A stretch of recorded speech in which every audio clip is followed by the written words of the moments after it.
on this planet, there are really, you see, the sad events almost every day, not only our own sort of case, but everywhere. But at the same time, on this planet, I just as mentioned, basic human nature, because where our life start, we received maximum affection from our parent, particularly from our mother. So, there are some scientists, there are series of experiments. Many of them now confirm basic human nature is more compassionate. So that's the source of my happiness. There's a problem. But still, 7 billion human beings, you see, everyone has the potential of affection. And then, although you see, killing these things, violence, these things, very sad. And also I think the huge gap, rich and poor, this is very, very sad. But still, overall, I think humanity, I feel there are more positive things there. And then time passes. I think human being now becoming, I feel, more sort of mature, more mature, and looking some deeper level of our nature and deeper level of, what's the source of happy life. And previously, people simply money, material facility is the ultimate source of happiness. Now many people begin to feel there is limitation about the material value. So these are, I think, really, positive sign. I always look like that. And then I lost my own country. But I often used to telling, because I become refugee, and firstly I think large number or around 150,000 Tibetan refugee. You see, one way, very sad, but one way, that sort of sad event brought us different opportunity. And then myself, also you see, because I become a refugee, now a lot of opportunity meeting with people. Meeting people from different background is the best way to learn more different experiences. Like that. So I'm thinking this line, then I can maintain, right? I say quite a happy mood. The occasionally bad mood.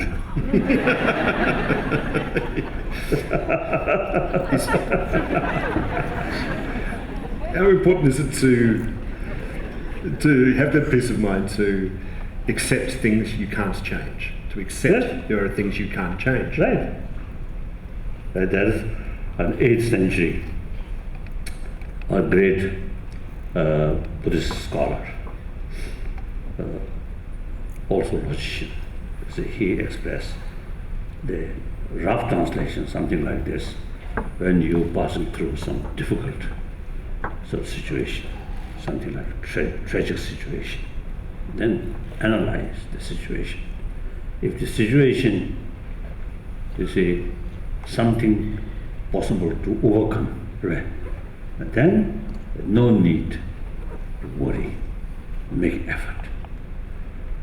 If the situation no way to overcome, then no use too much worry. Very realistic, isn't it? So this is something, I think something very good advice. I also do that. For example, when my a teacher, very, very beloved teacher, main teacher. Of course, there are many, many teachers, but main teacher is when he passed away. I really, see. And then also, you see, when he got some stroke, when I was in Switzerland, in Davos, yeah, I received information.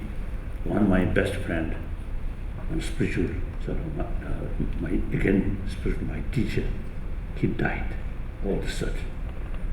Then my main teacher get some kind of stroke. I really was shocked. I received that message. I was in Davos. I think, already happened. Nothing can be done. Then eventually, my teacher passed away. Till that great teacher remained there, I feel something solid rock which I can lean back. Now, when he passed away, now no longer. Very sad. But that sadness I try to translate, bring more enthusiasm, more determination. Now, all responsibility on my own shoulder. I must fulfill my beloved teacher's wish. So, this is that sadness will transform some kind of the source of strength, like that. That I think we everybody, say, one of your dear friend or something passed away, then think if more you have a close connection with that person, then more you have the responsibility to fulfill that person's wish. So demoralize and sadness is the failure. Our life, more or less, I think, difficulties, problems bound to face. Then much depend your own self-confidence and use human intelligence maximum way, and should be realistic. Something as an unrealistic expectation, that also solves a problem. So should be realistic in order to in order to carry realistic life, well, realistic because of effort. We should know the reality fully. So from one angle, you can't see the reality. We must use this human intelligence, try to look from 3 dimension, 4 dimension, 6 dimension.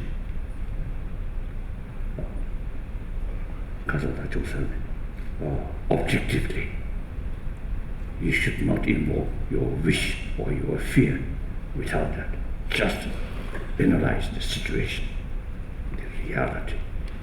Once you get the full knowledge about the reality, then your effort becomes realistic. So these are very important. So often I expressing those people who believe Creator, then the Creator's best gift is our intelligence and warm-heartedness. And then those people, like myself, Buddhism, Jainism, and another ancient Indian tradition, that is Sankhya. There is no concept of creator, but ourself as a creator. So our theory, our philosophical view is self-creation, like that. So thinking this. Buddhist tradition says values compassion over attachment. Can you just explain the difference between love and compassion and attachment? How different love is from attachment? Love, affection, 2 levels. one more or less biological factor. That's very much mixed with attachment.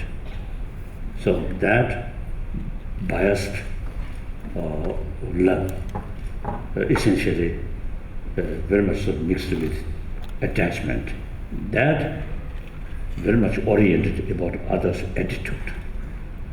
So that kind of love only towards your friend. That kind of biased love cannot extend towards your enemy. So instead of love, hatred, anger come. Now that biased love, due to biological factor, that take as a seed, then use our intelligence. We are a social animal. Now today, 7 billion human beings is basis of our future. So, thinking, the rest of the humanity is the basis of my own future interest. And then, more than that, according to your own experience, 7 billion human beings all want happy life and have a right to achieve happy life. So I always tell you, mentally, emotionally, physically, 7 billion human beings, same. Everyone have a right as much as you have right. So therefore, then think that way, on that level. So on the basis of the sense of oneness of 7 billion human beings, then you can develop sense of concern of the well-being of 7 billion human beings. Then including your enemy. So from that kind of sort of attitude or understanding, then your sort of sense of concern or affection, that now because of the secondary level, right? Another level of affection, compassion, without attachment. That we can do,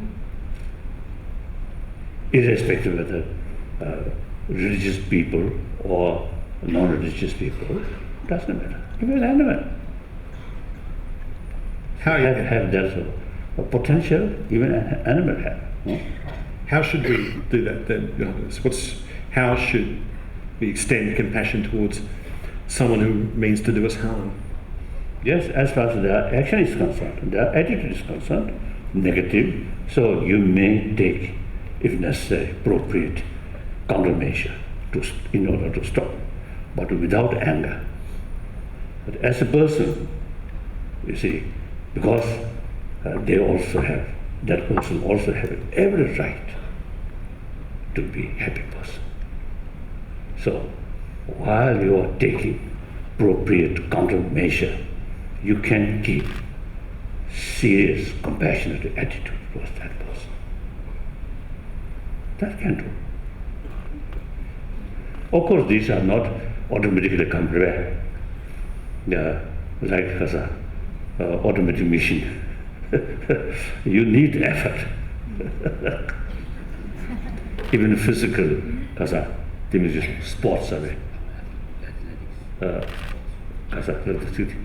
even in athletics, you need training and take time. So similarly, training our mind also take time and need effort. Otherwise, you see, we can develop these things. I always, I think, mentioning one sort of story. One my friend, one monk. Now his age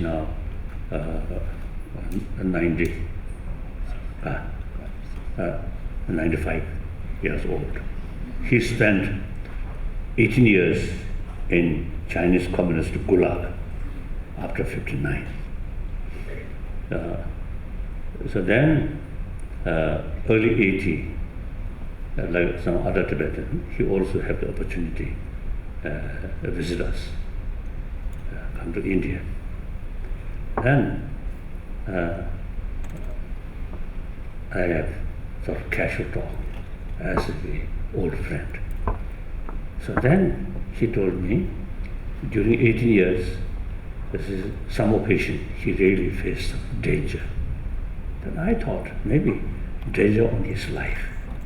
And I asked, what kind of danger? Then he told me, danger of losing compassion towards perpetrators. So people who trained some practice of compassion, that kind of attitude.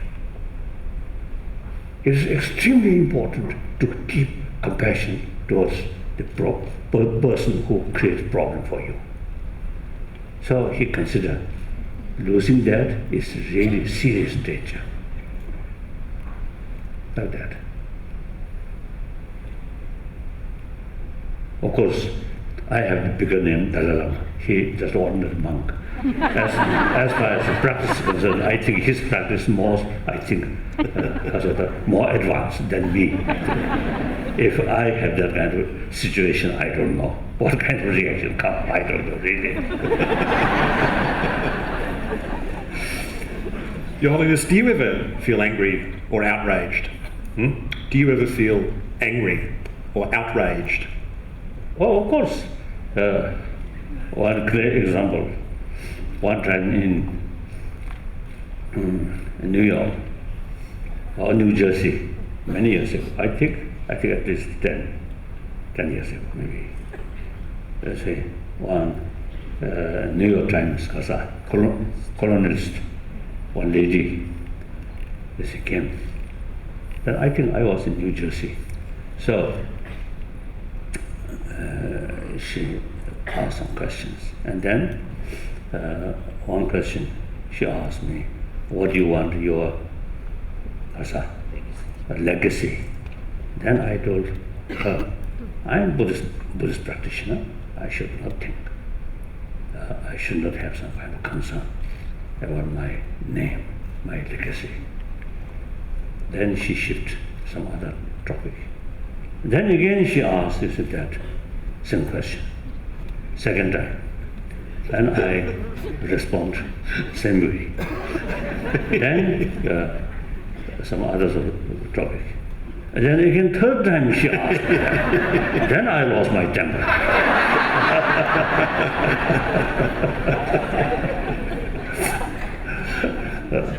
So after 1 year we met, we gathered in New York.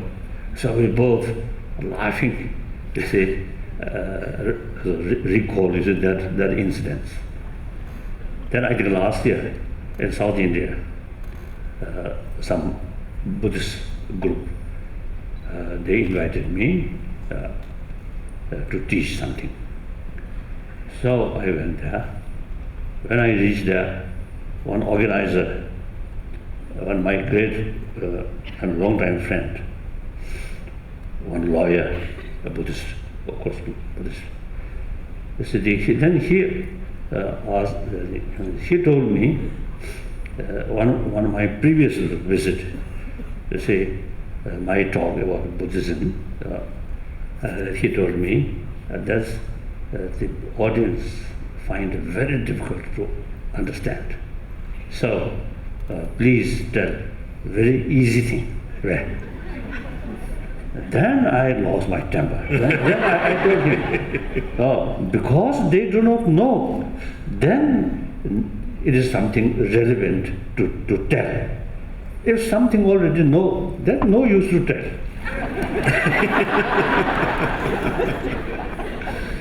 I think the school class, if the teacher just repeat something the student already know, then what use? I think the student may feel boring, isn't it? something they do not know, it is necessary some explanation. So I showed to him my sort of also the bad face. Then we say after I returned to Delhi, when we met, again he's laughing like that. So if you ask me some, may I say so, is some stupid question, then I may lose my temper. That's 2/3 of my questions gone. Your Holiness, you spent your early life closed off, your young life as a young man, as a boy and as a very young man, closed off from the rest of the world. And after 24, you were travelling all the time, and you've seen so much of the world, particularly, wealthy countries like Australia and America. What surprised you about the way people live in these countries? Not much. Because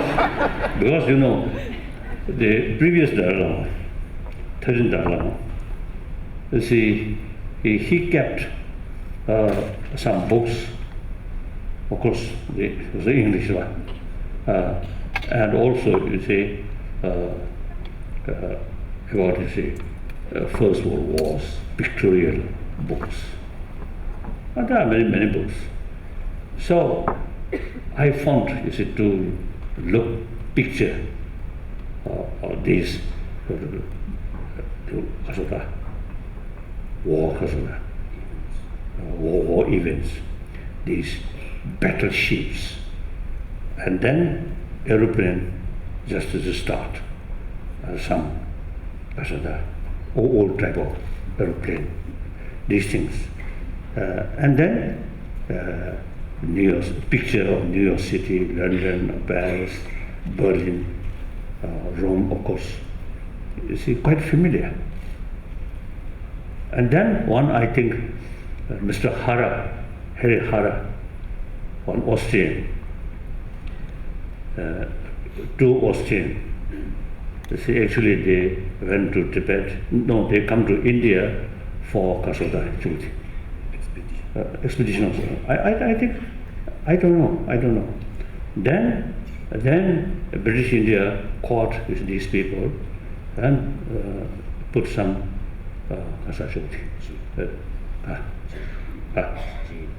jail near, I think, Dehradun. So then eventually these two persons escaped from the jail and then immediately went towards north, then reached Tibet. Then eventually, I think quite long journey from western Tibet to central Tibet. It took quite a lot of time. Then finally they reached Lhasa. Then Tibetan government give these two persons, let's say, some job, like that. The one Ashnatha, you see, he then, worked for one hydro project, and he carried some work making canal, right? The younger one, Henry Hara.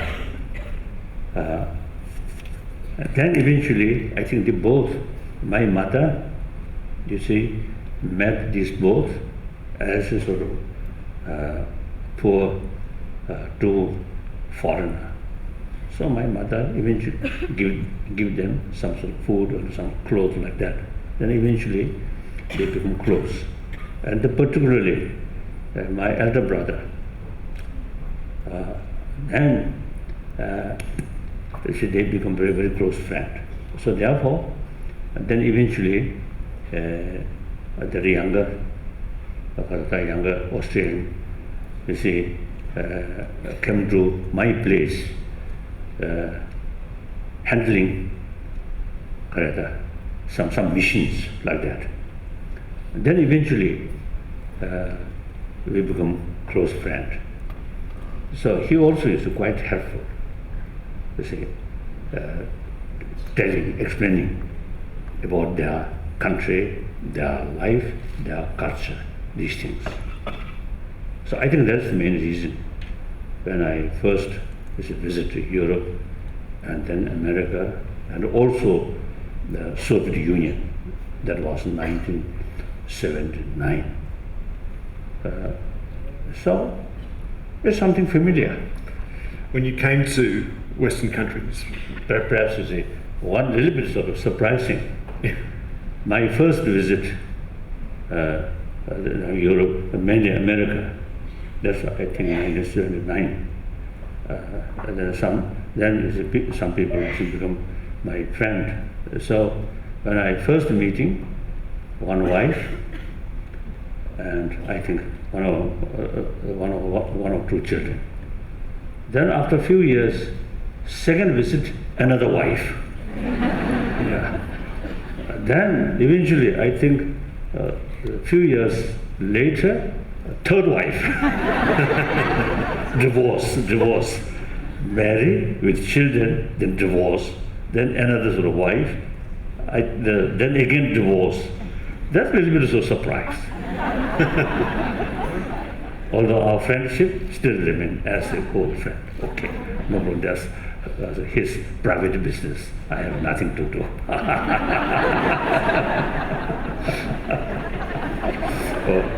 So did you think that because there is... And then perhaps I think some, you see,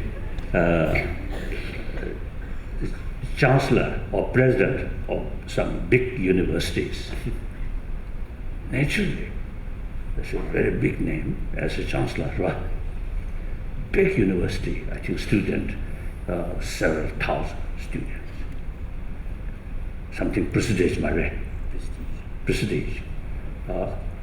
Then there was some occasion when we met and spent some time, then they really expressed their real sort of inner feeling.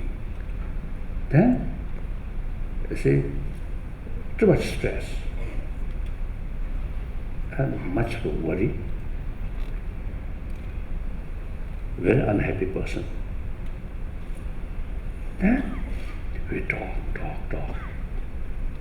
Then eventually,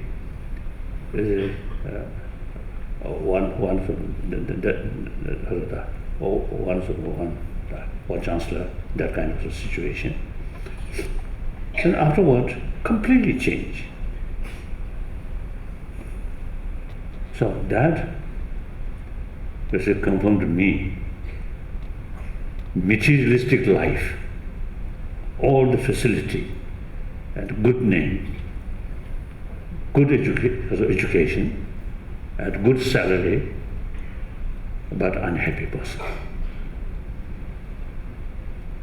So, of such cases, quite a number of, my friends, eventually I found that kind of thing. So that confirmed to me, materialistic life, no guarantee to bring inner peace, inner happiness.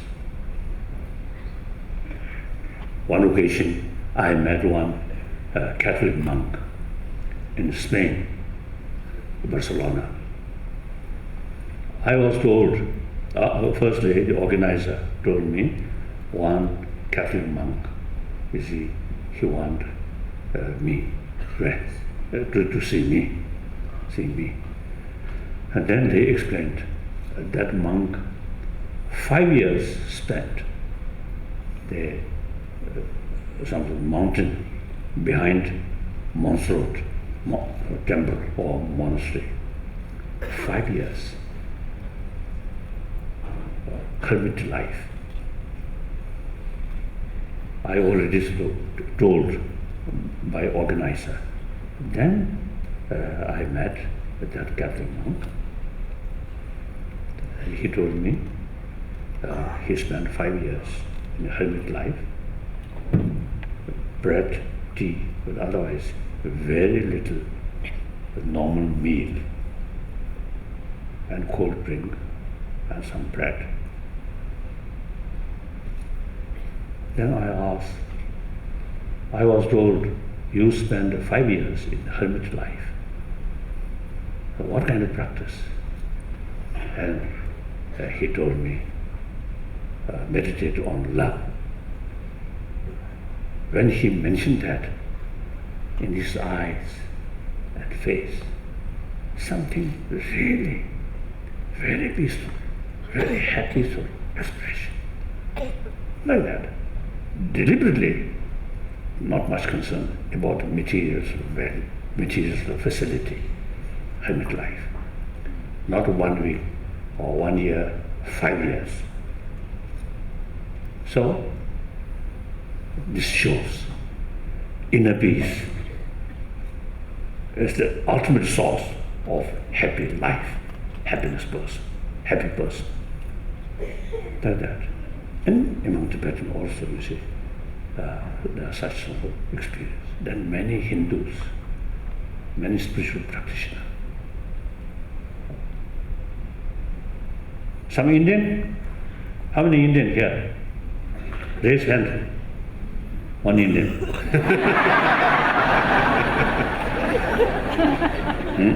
Over there, there's a couple more. Okay. Stand there. So, the Mahakumbha Mela, in the past, I think at least 2 times I visited, I participate Mahakumbha Mela every 12 years. So then recent Mahakumbha Mela, although I decided to go there, not only just as a pilgrimage, but also as I want see or meet those sadhus who spent years in a mountainous area, completely naked. So I want to see or to discuss, exchange their experience. But then finally fail because of weather, aeroplane cannot come, or chartered aeroplane cannot come. So, you see, these people, because of material thing, so looks poor, because of looks beggar, but very happy person. So like that. So I always is talking, the ultimate source of happiness is not material or not money, not depend on money or fame or modern education. Now here, because of this experience, I feel modern education basically very much oriented about material values, materialistic sort of oriented. Now this, I think, we should think seriously whether this existing education system really adequate to bring happy person, happy society. So now last several years, quite a number of scientists and educationists, mainly in America, and some from Europe. So we seriously discuss how to add because in secular existing education, let's say some sort of some education about inner value. So we already committed, you see, research, serious research, and also some scientists also, you see, already carry some experiment project, because of progress like that. I think the Canada, the British Columbia, since some time back, they already carry some sort of experiment in their school. Then recently, at the state level, they formalize all school within the state, British Columbia State, they say should include some education about warm heart, right? Like that. So that's, I think here, Australia, also, you see, you're also a human being. You see, you also is the same right. There's a big building and so also there a lot of shops. I think no shop which selling peace of mind. Isn't it? If you go to these supermarket and shouting, I want to buy peace of mind, then people laughing or people feel that person's mind is something wrong.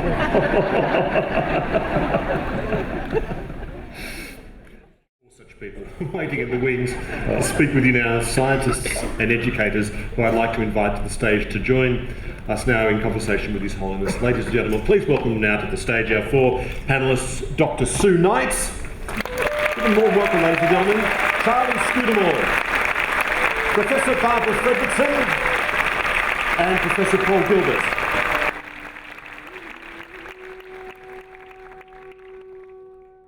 My team and I were interested in whether which form of happiness might be driving that health benefit the most. And so, physical health benefit. And so in our studies, we have surveyed samples of hundreds of individuals, given them self-report measures of each form of happiness, and also taken blood samples, where with the blood samples we isolate the white blood cells and look for patterns of gene expression in the immune system. And what previous research has shown is that adversity, challenging situations like growing up in poverty or bereavement, losing a loved one, adversity is associated with a pattern of gene expression in the immune system associated with more expression of genes related to inflammation, like chronic inflammation, illnesses that can support. And so with adversity comes a pattern of gene expression associated with illness. So more inflammation and less of an ability to fight off viruses like the cold or a flu. And we were interested in whether different forms of happiness might relate to the opposite of this unhealthy pattern in the white blood cells. And so when we include both types of happiness as predictors of the cellular markers of health, we find that only one of them emerges as a predictor of a healthy pattern of gene expression. And between these two forms of happiness, feel good and do good, we find that the do good, or what's in ancient terms called eudaimonic well-being, do good, making a contribution, feeling your life has meaning and purpose, being other-focused, is more associated with this healthy pattern of gene expression in our white blood cells. And my team and I have also tested the effects of ancient practices from the Buddhist tradition, loving kindness meditation in particular, as a way to increase people's focus on others and compassion and finding purpose outside the self. And we find that in larger studies where we randomly assign people to learn loving kindness meditation or not, or to learn another kind of meditation that is not focused on the warm-heartedness, the people who practice loving kindness meditation with the warm-heartedness from the beginning of the study to 3 months later, show a healthy shift in gene expression in the white blood cells. So there's a lower expression of genes related to inflammation and a higher expression of genes that help us fight off viruses and colds and flus. So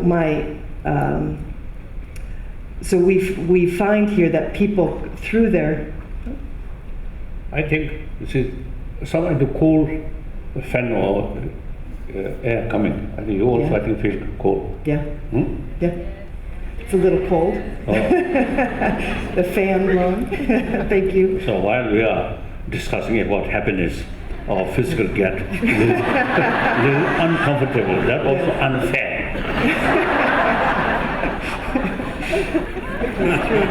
Thank you for looking out for me. Though selfish reason, I also feel cold. So, Barbara, can I just jump in with a question here, just to Sure. back up what you just said? In my experience as an interviewer, interviewing hundreds of people, the thing I've said this several times in the past, the happiest people I know are those who live a life of service to other people. Are you saying your research has found some physiological expression of this? Is that what you're yes, saying? at a cellular level, our cells seem to be tracking the kinds of happiness or the kinds of purpose that we engage in, so that the practice of loving kindness meditation is not just creating an inner happiness and a more of an other focus. It also creates a cellular shift that is supportive of health.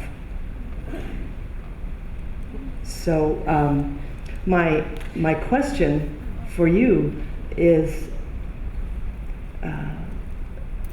if whether you could comment on this possibility of a focus and a practice of kindness, compassion, empathy for others as a contributor at a very deep cellular level to physical health beyond the emotional well-being it also brings. Some of my friends, some professors, some great scientists, they say they carry, I think similar, you see, you also experiment. So they also found the healthy mind very, very important for healthy body. Opposite, like anger, fear, there is constant experience. And actually, some scientists say, eating our immune system. Yeah. So now here, up to recent time, the scientists, including I said the brain specialist, they do not do not have to view the sensorial level experience and mental level experience. Although of course sensorial level experience happen, then the real feeler is the mental, not sensorial. The sensorial level, we call sensorial level consciousness, is something medium survey. Medium bring the information, then real feeling at the mental level. So now the mental level, you see the feeling which totally rely on materials of a facility, seeing nice thing, hear a nice sound, and good taste, good smell, and such a thing, good touch. Now, including sex. Now, these things are mainly the physical level. So there's some mental level of satisfaction through these.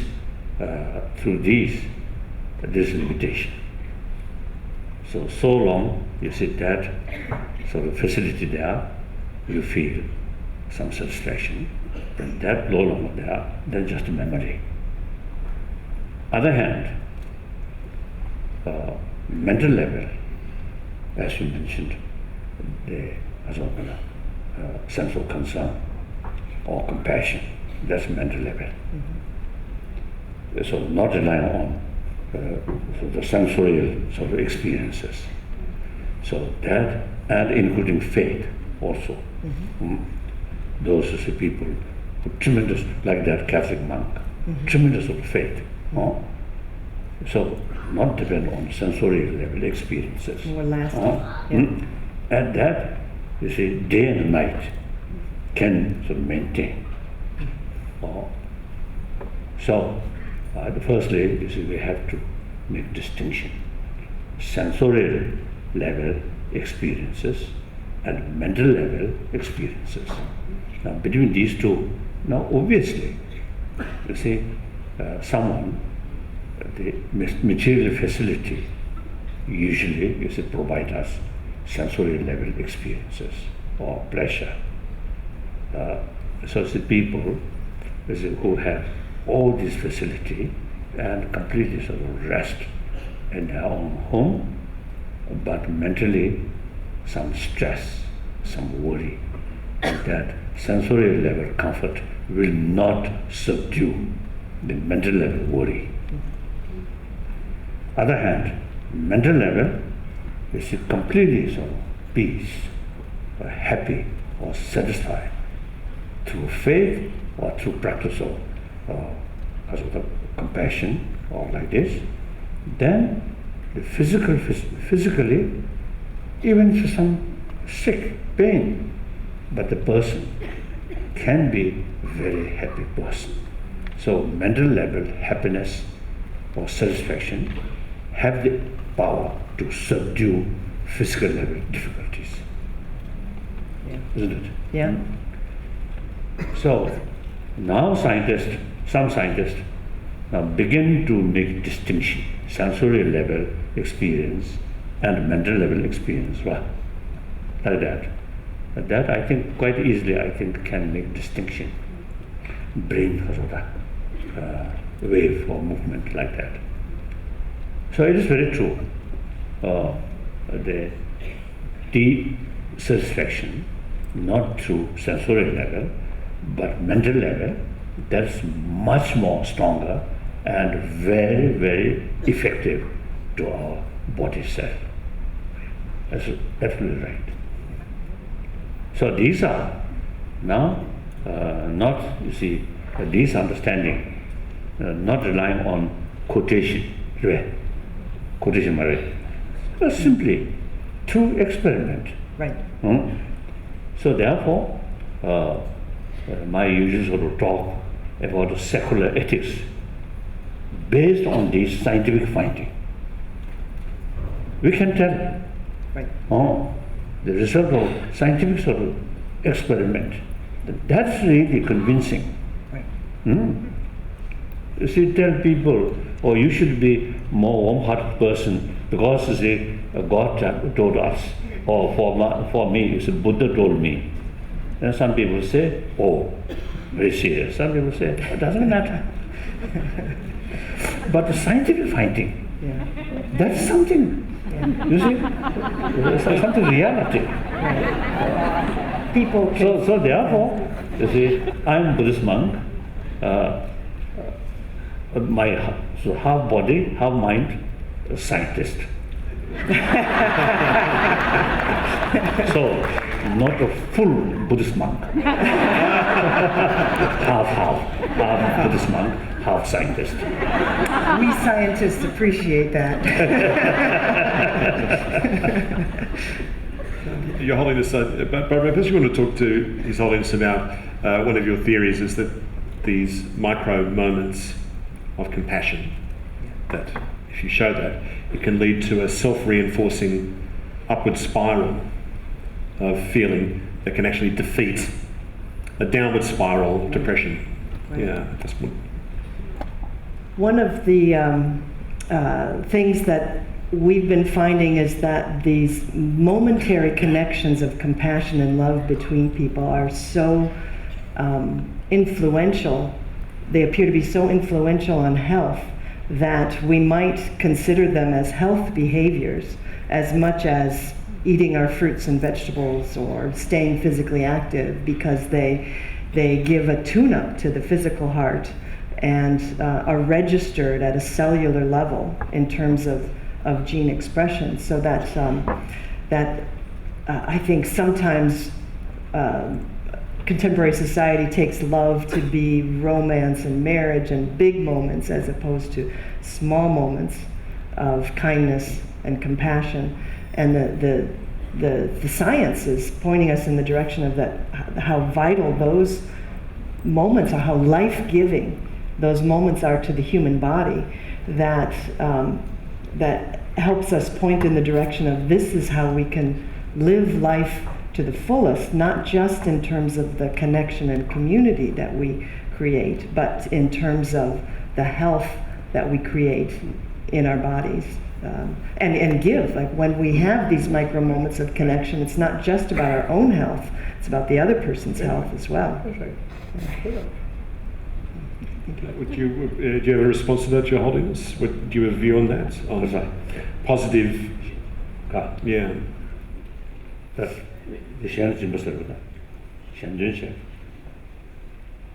I think quite logical. You see, karuna or compassion is a mental state. Then translate into action, helping, serving. Then you get deeper satisfaction. That's absolutely right. And I often, you see, a little bit critical of expression. We Buddhist practitioner, so on us in our room, or say, I meditate compassion. If some mosquito come, no longer compassion.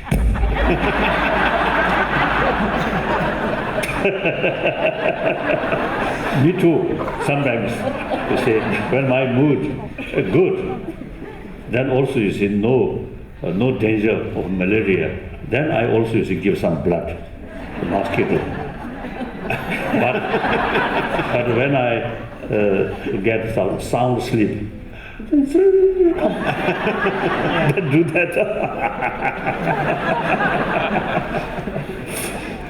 So certainly, you see, you get more satisfaction when you translate your practice, your meditation into actual sort of serving other being, human being, or animal, or insects.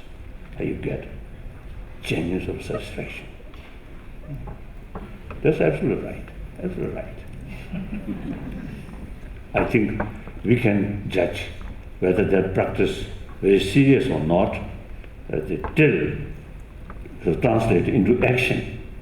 Then shows that practice is serious. Otherwise, just a lip service.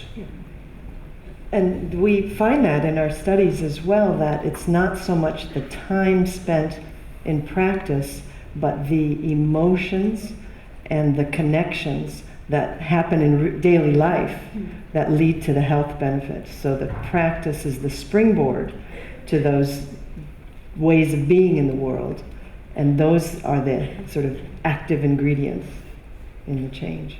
So.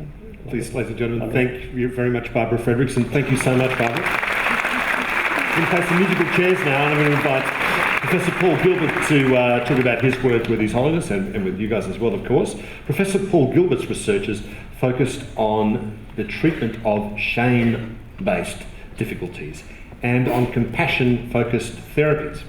Paul established the Compassionate Mind Foundation charity to promote well-being through the scientific understanding and application of compassion. Paul's the author of The Compassionate Mind and other bestsellers. Please welcome Professor Paul Gilbert.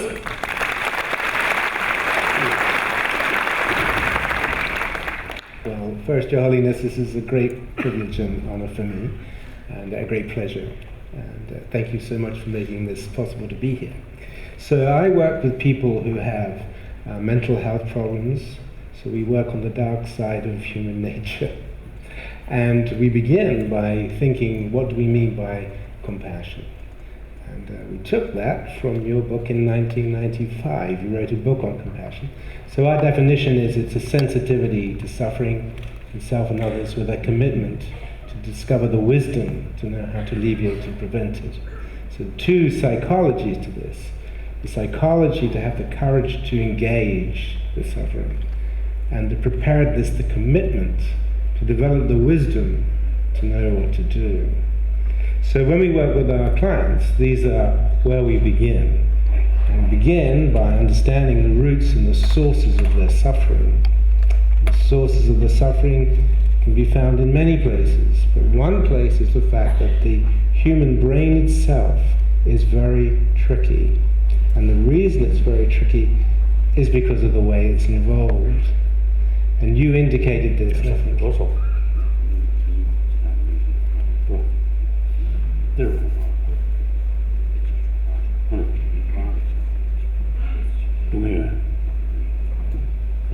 Evolution of the, I know you talked with Paul Ekman. Okay. So we carry within us, from previous evolutionary stages, all kinds of destructive feelings and motives. So some of our people that we work with, they get caught by that. They get caught in anger, or caught in tribalism and violence and vengeance. And it's quite important to help them see that they are caught in something that's in them, and it's not their fault. Because sometimes what happens is they experience rage or they experience depression, and they think that this is because they are bad, it's their fault. And then they become self-hating or disliking themselves because of what they're feeling.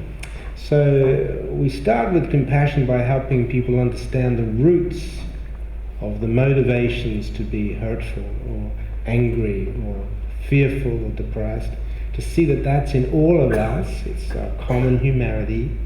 But if we take a compassionate approach to what's in us, because we didn't choose to be built this way, we can begin to work with, tolerate those feelings, and move towards more compassion. Because compassion, as you have pointed out many times, transforms the mind. So, by helping our clients recognize it's not their fault, but they do need to work with these destructive influences, and by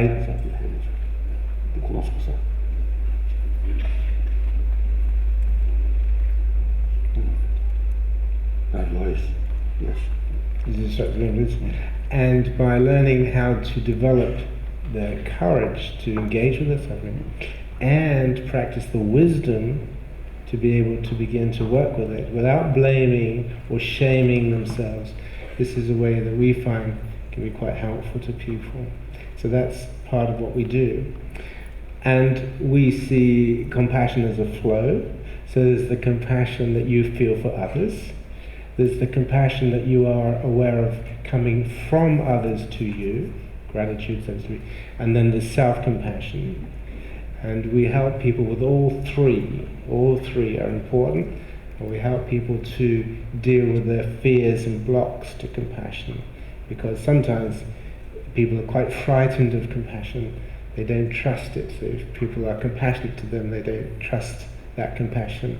Or if they experience compassion, a patient might say to me, yes, but if you really knew what went on in my mind, if you really knew, then you wouldn't feel compassion for me.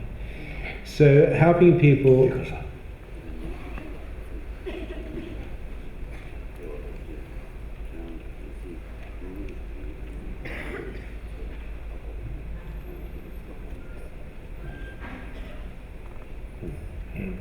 So helping people with their fears and their blocks to compassion is also part of our journey. So finally then, coming back to what you said, is finding quiet mind, still mind. And so we have ways of working with that through breathing, slowing the breath, mindfulness, body posture, having a focus, non-blaming, accepting, orientating towards one's pain or towards one's dark side. And we find that that can be very helpful to many, many people. So one question that I would be very interested in discussing with you is that the sort of way that you would help people deal with their dark sides? People who are very ashamed of what they feel or very frightened of some of the feelings that come up inside of them.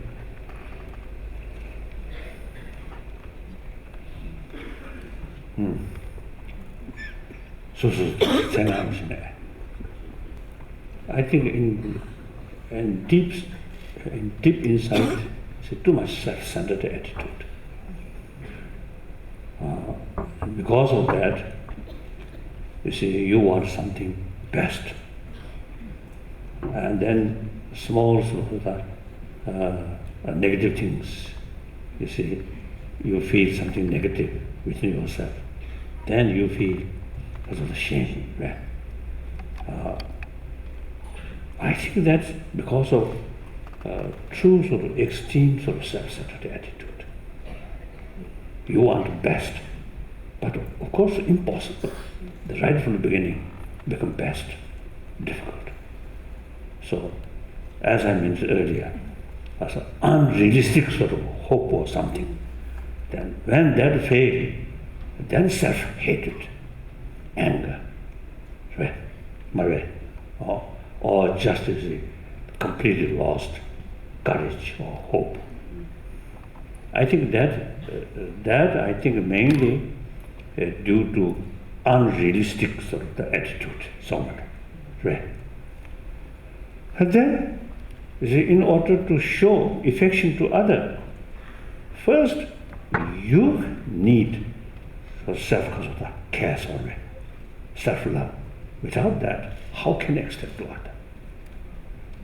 When I first heard, you see, there are people self-hatred or something, I shocked. Impossible. But then that I feel, because deep inside self-love and extreme way, so something wrong, then angry towards oneself. Right? So this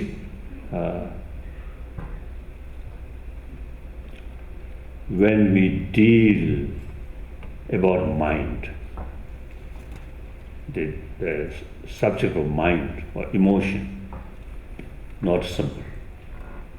When we deal with matters, you see, we need, so each particle we investigate, analyze. This particle harmful, this particle helpful. All these, you see, there is no absolute. Everything interconnectedness.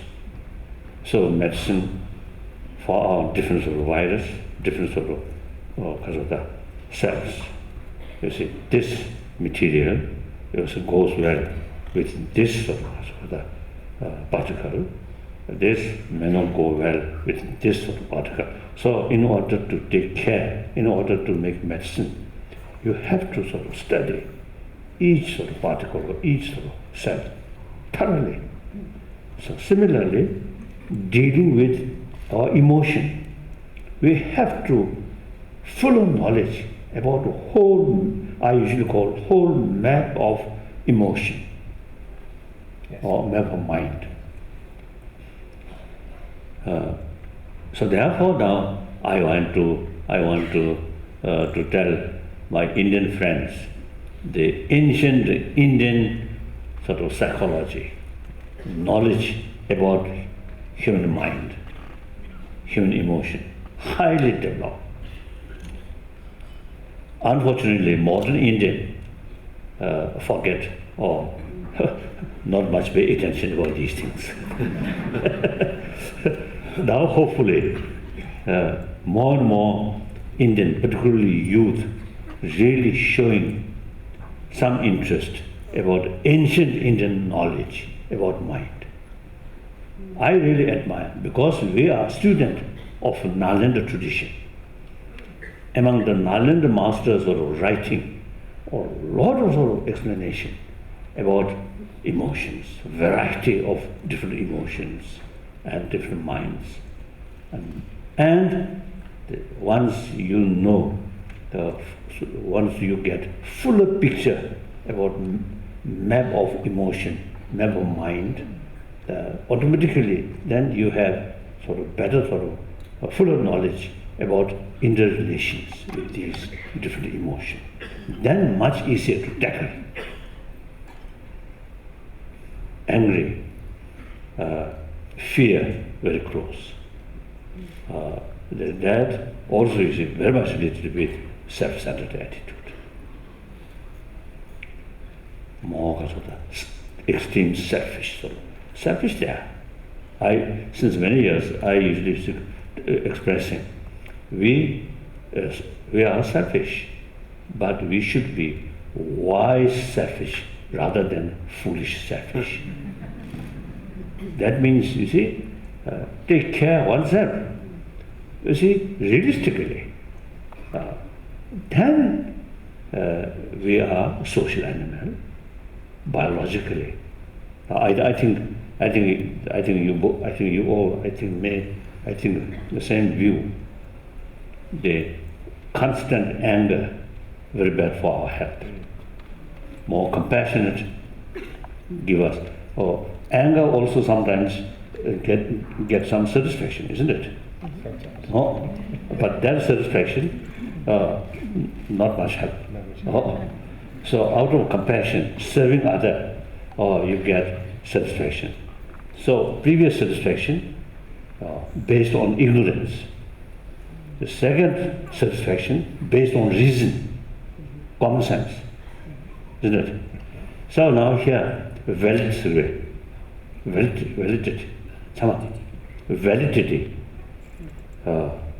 sort of great rule.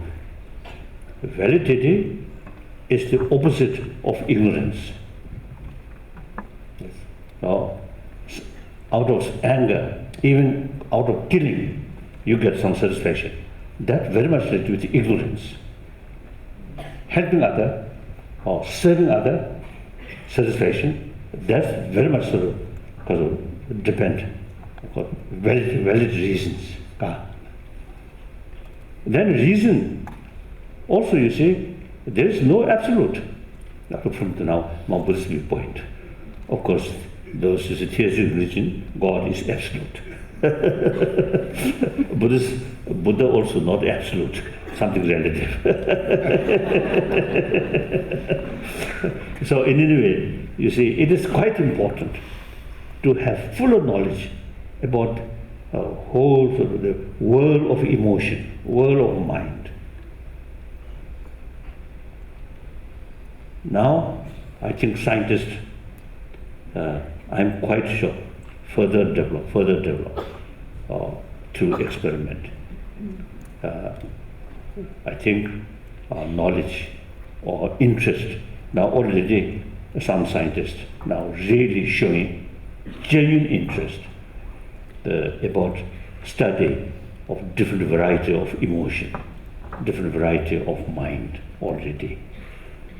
So here, ancient Indian knowledge about psychology is a great potential to help in field of modern education. Now these things should not consider as a religious practice.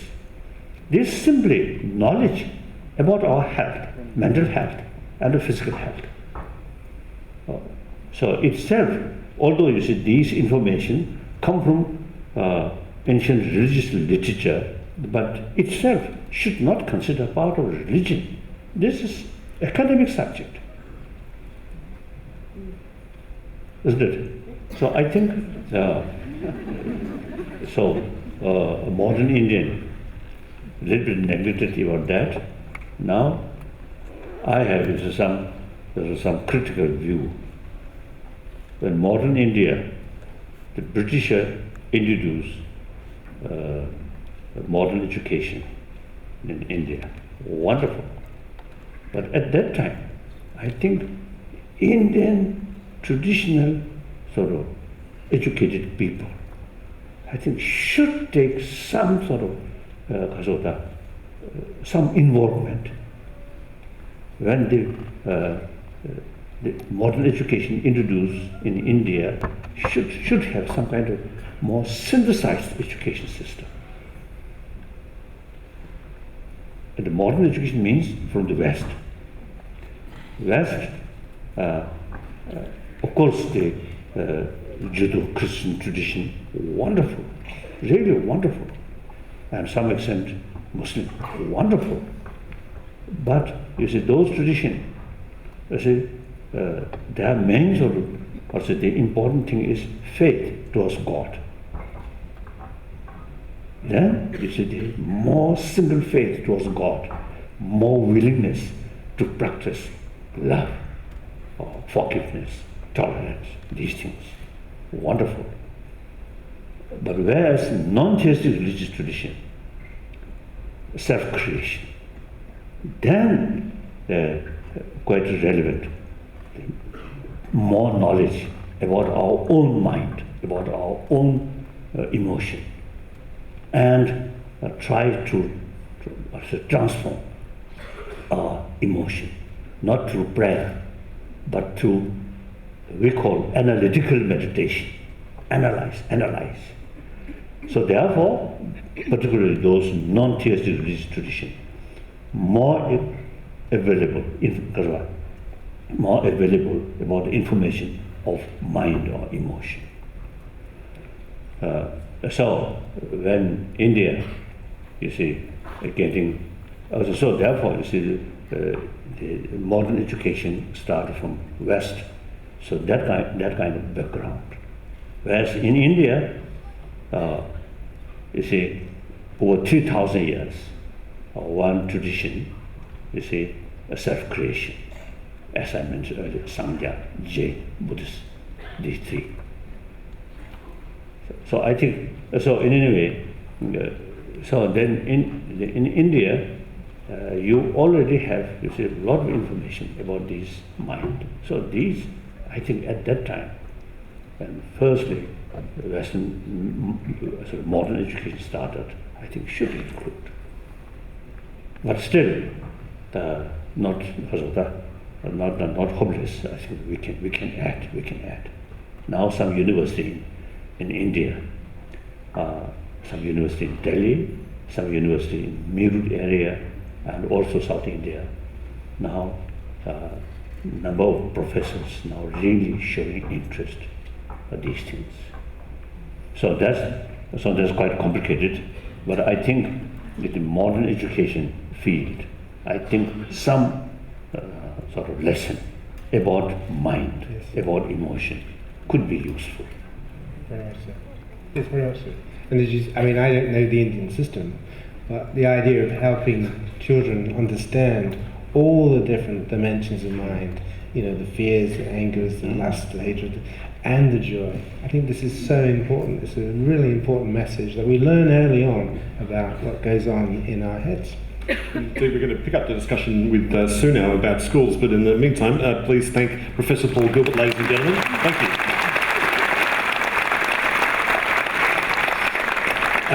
Dr. Sue Knight, her work is all about bringing the study of philosophy and ethics into education. Sue is the Chief Evaluator of the Primary Ethics Trial in New South Wales schools. There's been stuff in the paper about this today.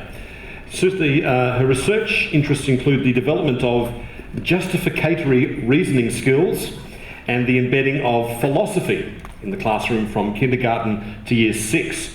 Sue is currently writing an ethics curriculum as an alternative to scripture in New South Wales's public primary schools. Ladies and gentlemen, please welcome Dr. Sue Knight.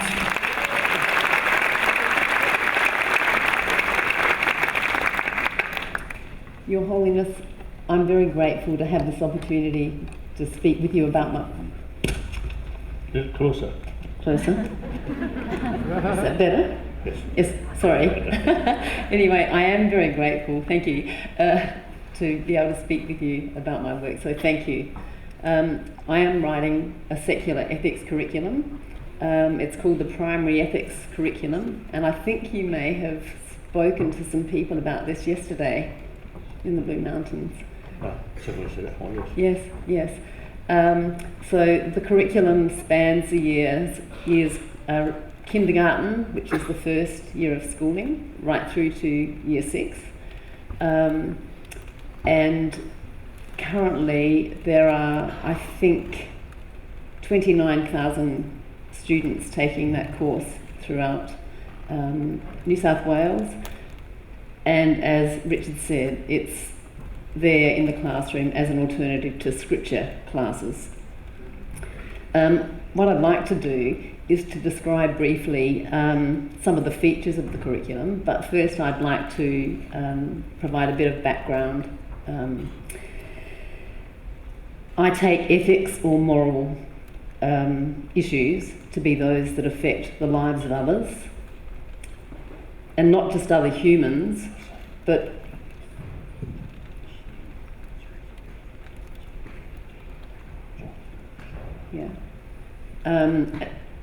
so ethics I take to be ethical decisions are those that affect the lives of others, and not just other humans, but also other conscious creatures. On this account, the realm of ethics is very wide. It encompasses not just decisions about lying and stealing and so on, but also judgments about how we should vote and whether we should eat meat, and we can go on and on. The primary ethics curriculum is designed to foster in children a disposition to think for themselves and to think well about such issues.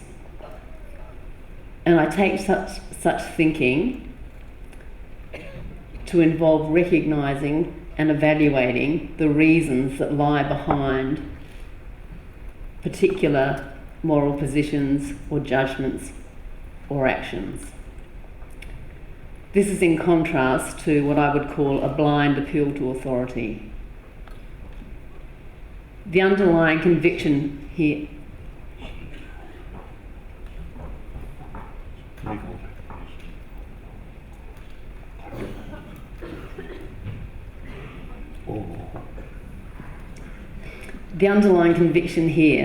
is that such thinking is crucial to individual well-being as well as to the good of society as a whole.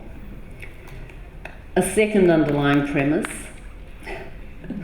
is that the processes involved in thinking well about ethical issues are in large part learned, and that learning starts early, from at least the age of 2.5, scientists tell us.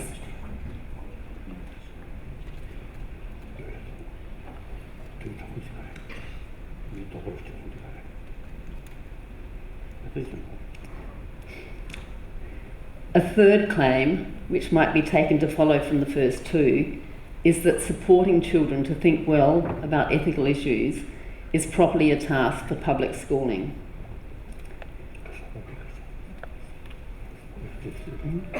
I don't have time to support these claims here, but I would argue that together they make a strong case for a secular ethics curriculum, whether to stand as an alternative to scripture or more generally to be offered broadly.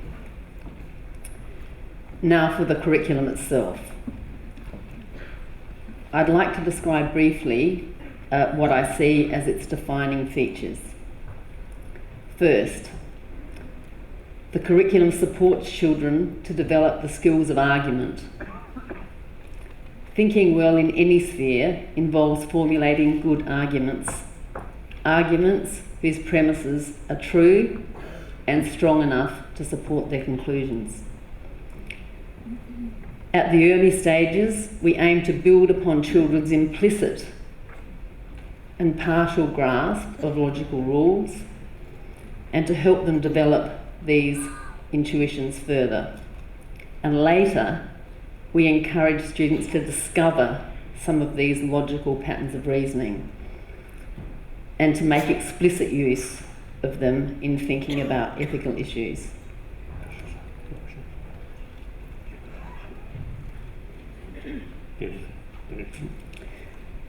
Secondly, the curriculum is grounded in the long tradition of moral philosophy, of Western philosophy in the case of this curriculum. And that is because, regrettably, I have little knowledge of the Eastern traditions.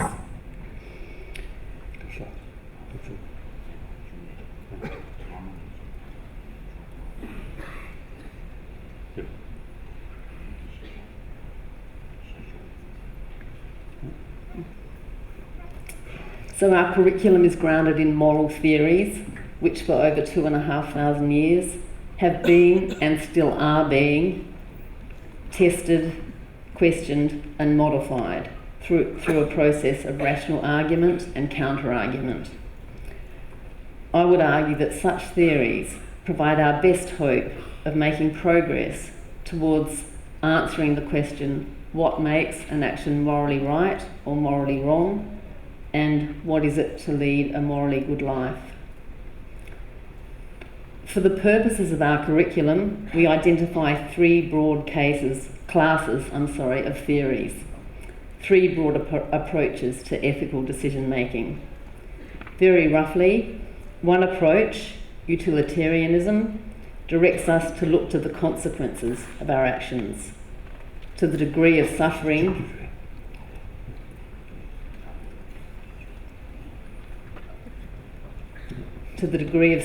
and well-being that our actions cause. A second, so-called act-oriented approach, argues for the overriding importance of our intentions. We cannot be said to have done the right thing unless we have acted out of a sense of moral duty. And moral duty demands that we treat others in ways that do not infringe the exercise of their reason or autonomy. The third approach, virtue ethics, emphasises the importance of moral character and invites us to consider what character traits we must cultivate in order to lead a morally good life. Although these moral theories differ from one another in various ways, they share a recognition of what we might call a common humanity. The idea that as human beings, we share the characteristics which make us worthy of moral concern. A capacity for suffering and well-being, a capacity for reason, and the capacity to strive for the development of good character. And this leads us to the notion of equal human worth. The idea that the good of each individual must be considered equally important and proportionately to the good of other conscious animals. The idea of human worth is embedded in the curriculum, as are the elements of the three philosophical approaches I've described. And we encourage children to think for themselves about the strengths and limitations of these ideas. What we aim to do, using purpose-written stories and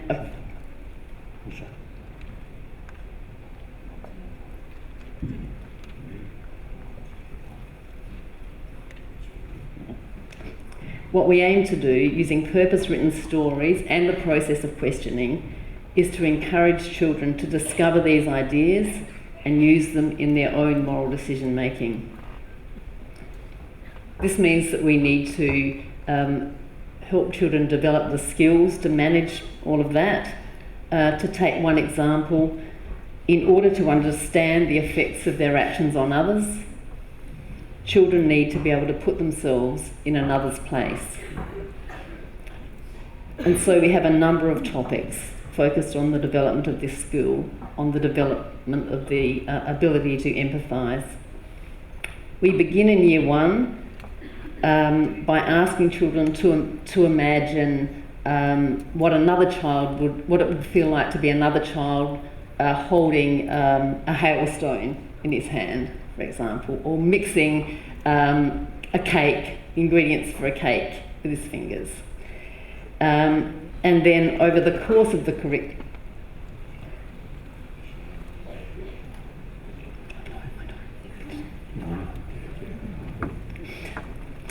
And then over the course of the curriculum, we revisit this concept many times until in later years students come face to face with topics such as child labour and homelessness. And that example, I think, illustrates the last feature of the curriculum about which I'll talk, and that is its sequential and spiral nature. So ideas are introduced in basic form in the early years and extended and developed in ever greater complexity in the later years. Thank you, Sue. Sorry, I forgot the question. I've got to get it right. I've argued for the importance of a philosophy-based curriculum, ethics curriculum, one grounded in rational argument and in the notion of equal human worth. I'd like to ask you if you see such a curriculum as very different from one based on religion, and whether you think there are any advantages in having a secular ethics curriculum.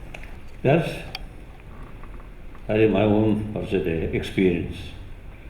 I think last few decades.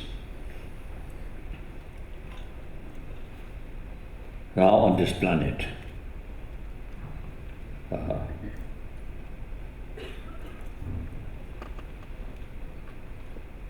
are a lot of problems, a lot of suffering, essentially our own creation. Firstly, mobilized violence is the war. Although I think comparatively the world much safer than the previous century, but still pockets violence here and there. Now including in the name of religion.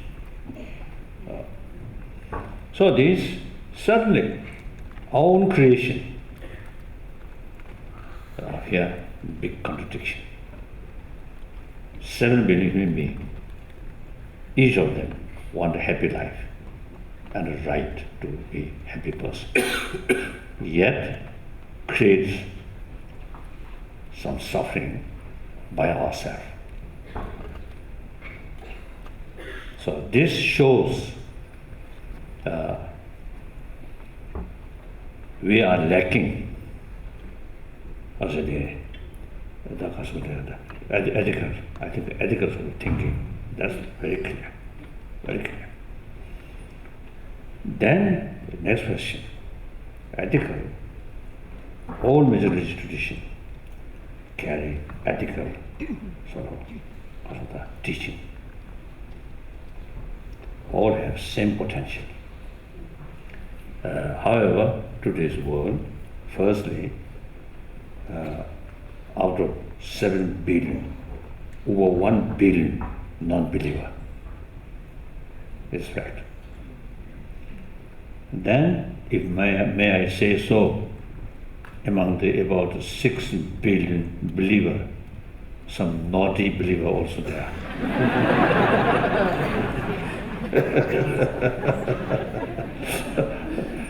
So that means clearly lacking firm conviction about moral principle.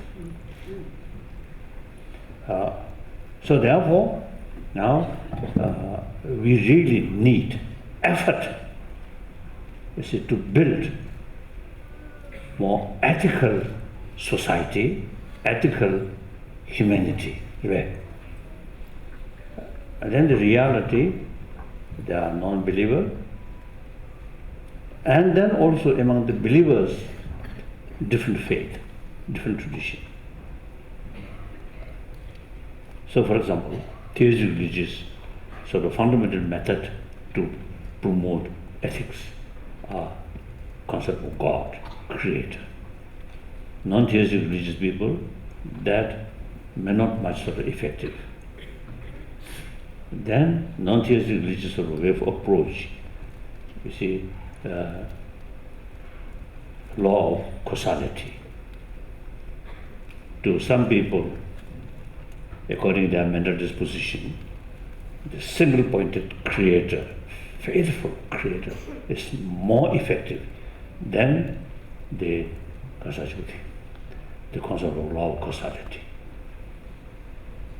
So, we need effort to promote ethics, 7 million human beings. Now, if we rely on religion, like India's constitution, based on secular, because India, multi-religious country, so there's no other choice except secular. So India's constitution based on secular. Then now here, the meaning of secular. Some my friend, some Muslims, some Christians, wonderful people. When I sort of use the word secular, they express to me a little bit sort of reservation. In the West seems to see, consider the very word secular is something disrespect religion, isn't it? Some people, even you see, feel atheism and secular some close sort of connection. Now, according to Indian understanding, secular respect all religions and also respect non-believer. You know, one time I had some discussion with some elder Indian. He mentioned almost 3,000 years, one school of thought in India, that's Charvaka, do not accept any spiritual value, only this life. And that's almost like, I think, ancient Indian materialistic view, or from spiritual viewpoint, nihilism. So that school of thought, Charvaka, you see, rest of school of thought criticize that. Meantime, refer people who hold that view, Kasa, Rishi. Rishi means sage. So that my Indian friend has told me. So 3,000 years, you see, India has this sort of tradition, non-believer, their view criticize, but still that person respect. So India's understanding about secular also is a respect to non-believer. So that means secular, according to Indian understanding, respect 7 billion human beings as the human brothers, sisters. No distinction, believer, non-believer. So I feel that is something very relevant, very realistic to today's world. So therefore, you see, there's no other choice. One way, we really need some effort to promote ethics. Otherwise, these lot of problems, a lot of sort of what's the unhappy things or sad things, our own creation. So we cannot so close our eye or because of the remain like this till something happen on your own body. That's not human being. We social animal. We have to think seriously how to reduce these man-made problems. These refugees, or Burma in this area, and then in Syria and Iraq. I say, human being kill other human being. How can? Each human being is firstly born from mother, 9 months in mother's home. Then after that, at least a few years, full take care that life, you see, Kasota, through such sort of Kasota, immense sort of effort, even animal, and then killed instantly. Isn't it? I think in a way is we can say these people who involved that, I think inhuman, isn't it? Like that. So we cannot remain indifferent these things. We have to do something. The only thing is now education. Promote ethics, not in church or temple. I think I'm Buddhist. Buddha Shakyamuni, 2,600 years ago, you see, happened in India, and his teaching still alive on this planet. But in India, a lot of sad things. Although it's violence, I think comparatively, I think much less. India, I think society as a whole, peaceful, non-violence, wonderful. Compare Pakistan, Bangladesh, Sri Lanka, I think India is much peaceful. Still, this gap, rich and poor, immense, isn't it? And then corruption, also quite serious. Like China also, you see, although China traditionally Buddhist country, and then now today I think over 400 million Buddhist population there. But one way is a lot of corruptions. Now President Xi Jinping, I think, very busy tackle about corruption. We're short of time, Your Holiness. Oh, sorry. We must go to the next one before we get on to Xi Jinping and fix China. But we've got your long grammar over here. Please thank Sue Knight, ladies and gentlemen.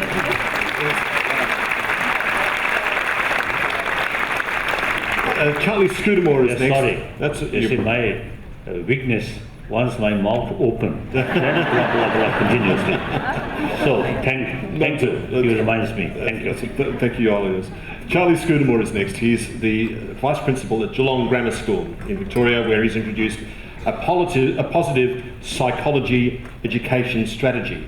Professor Martin Seligman has awarded Charlie with the inaugural Pioneer Award for applications of positive psychology in an educational setting. Please welcome Charlie Scudamore, ladies and gentlemen. Thank you. Like everybody else who's here, it's an unbelievable honour and privilege to be here. And I think it's fair of me to say, although some people may not agree, I think I represent every teacher in Victoria and Australia here on this stage today, because we're at the chalk front. We're actually trying to make a difference in the lives of these children on a day-to-day basis. And we have many things working against us in society, including media, advertising, values which don't seem to have any substance to them. So I'd like to say that I'm here representing every teacher in Australia, and what can we do to make a difference to the lives of young people? And that's what this is about, from my perspective.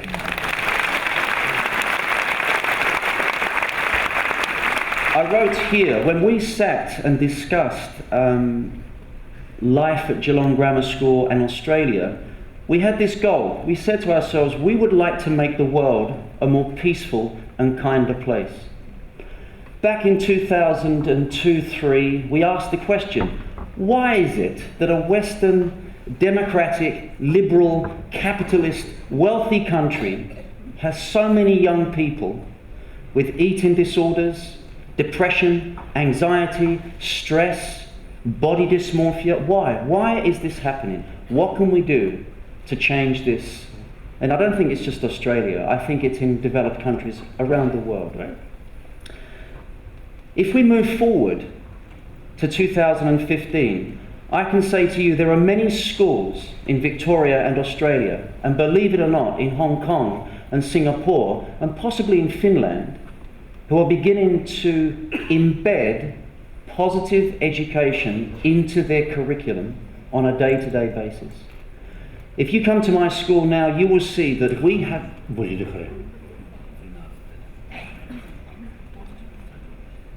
Of course. Very good. So we teach it as a subject alongside mathematics, science, history, and so on.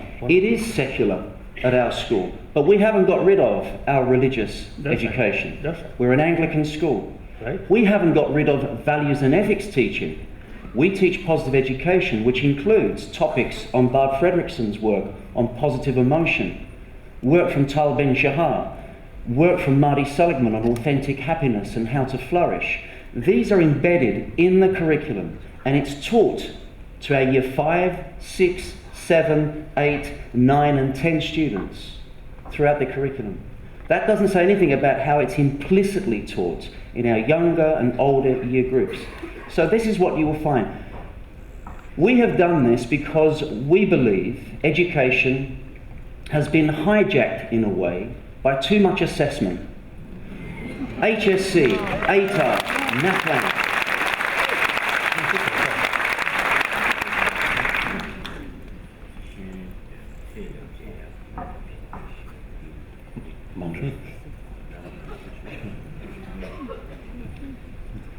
It's very much driven by results and academic success and so on. And we don't believe this is a bad thing in one sense. It's good to have academic success, to achieve academically. But we believe you need to rediscover what education was really about. And exactly what you've just said. Gratitude and compassion and positive emotion and kindness and mindfulness are not new. They have been with us for thousands of years. I just simply believe that many systems, especially capitalist systems perhaps, have lost their way, and they have focused on outcomes, and they have focused on, and socialist countries, true, yeah. But they have all countries, maybe not all countries. That's not true, no, but some countries. Almost, I think. Almost all. Okay, I'll go with you. So we believe that we need to readdress the balance. It's not academic versus well-being, it's well-being and academic. If you put the two together, then we believe you will have a better outcome. And so our focus has been on the well-being element. We have been very lucky because Professor Marty Seligman, he lived with us for 6 months at the school. Because he was there, Professor Bart Fredrickson visited us, and we had these wonderful people who visited the school.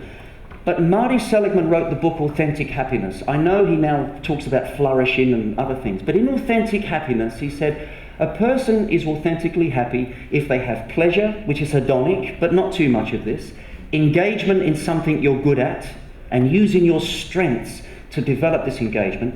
And the third thing he spoke about was serving something bigger than yourself. As an organisation and as an institute, Geelong Grammar School has tried to serve something bigger than itself.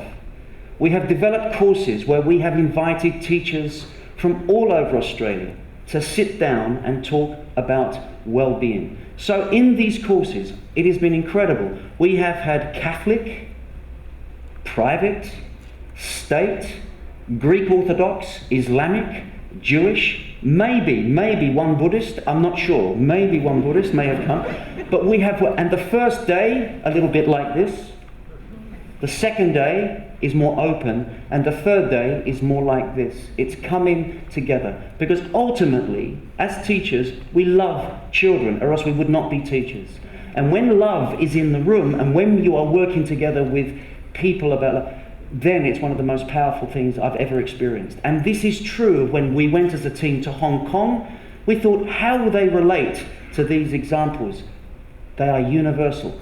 And therefore, our goal is to promote well-being in schools. How we do this and how we influence governments, I'm not too sure. But what's remarkable in Australia is the groundswell of people beginning to ask the questions and work together and to collaborate with each other. I believe our young people, many of them, are hedonic in their approach to life. They are encouraged to think about the I, me. I don't think it's their fault. I think the influences around them persuade them. We believe in the eudaimonic, in service to other people, and to approach life with a far greater concern about the well-being of others. And this has happened at our school as well. We have tried to develop this and worked with other needs. We think that schools need to focus on, and organisations need to focus on, what we see as 5 things that make a very good community: family, school, class, organisation. Trust, compassion. What is the differences? School and class. I think the class is a small unit. Every unit in the school is important. From the classroom to the year group to the whole organisation. We train every single person in our school, teachers, non-teachers, cleaners, cooks, in positive education, because we believe it's important to their lives. And so they all help. Every interaction matters. Every relationship matters. And so this applies to adults as well as young people. But we believe that a community must focus on and work towards trust, integrity, compassion, forgiveness, and above all else, hope. Every child and every person must have a sense of hope. And so ultimately, as I said before, I began with our goal is to create a kinder and more peaceful world. And we believe this is going to happen not tomorrow, but with a generational change. We believe that it's the youth of our country that will come, if they leave our schools with a sense of cooperation, with a sense of kindness, with a sense of doing good things for other people, I believe maybe our planet will be safe. Maybe we will start looking at the similarities we have, not the differences that we have in life. Okay, we're running a bit short of time, but I want to thank you very much for that, Charlie. Thank you, anyway. So much. I want to respond to, I just invite His Holiness now to respond to what Charlie has just said, if you have any view on what he just said. Oh, really wonderful. Now, I really now get some kind of encouragement. You see, people now really involved to I think firstly to realize existing sort of situation in the field of education not adequate. That's very important. Once we feel something lacking, then we have the ability to find new things. If we feel, oh, now everything okay, then no further sort of process development. So wonderful, wonderful. Then let me continue my previous sort of like Buddha, these spiritual leaders, you see, taught all these sort of moral things, but not changed whole society. So now, temple, or sort of synagogue, or mosque, or church, I think will not transform humanity. Education really now makes differences. So the moral ethics in education institution sort of implement these things. Then real hope. I always telling, I think you could be, I think within your lifetime, I think you may see. For me, my lifetime will not see. That's quite certain. Now 80 years old. Now next 20 years, and then I will say permanent goodbye. so within next 20 years, I think impossible. Then within this century, if we really make effort realistically, or in spite of some obstacle, this is the only way. There's no other choice. So therefore, I think if we start effort from now, the beginning of 21st century, I think 21st century's maybe later part of 21st century could be more peaceful, more compassionate world. That should be our aim. Not talking Australia or these individual nations, but talking about humanity. So you certainly can make significant contribution. So very good, wonderful. I really appreciate it.